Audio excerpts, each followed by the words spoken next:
Buksan nyo lang para makita yung mga tagas. Ayan. Ang tubig nakaakyat na po sa tabing bahay. At mukhang may future tayo. Ayan. No, finally, water has arrived. Ayan, sige yung mga tagas-tagas, ganyan talaga. Ano na lang natin yan. Sarado mo na ba? Sarado mo. Tatapalan na lang natin yan. May tagas binigay sa tapat ni Sarex. Ayan, pero at least pag natakpan yung mga tagas, sigurado ako malakas ang pressure. Medyo maraming tagas, pero I'm sure pag natakpan to, we're in business. Ayan po, nakaakyat na. Isasara ko na po ba?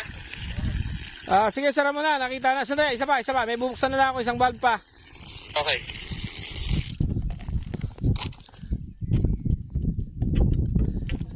Ayan, eto, ayan. Ayan o yun. Ito kasi ang tatakbo dun sa main farm natin. Ayan, so that's the pressure you get. So i-reduce pa natin yan, ano. Ayan, so congratulations.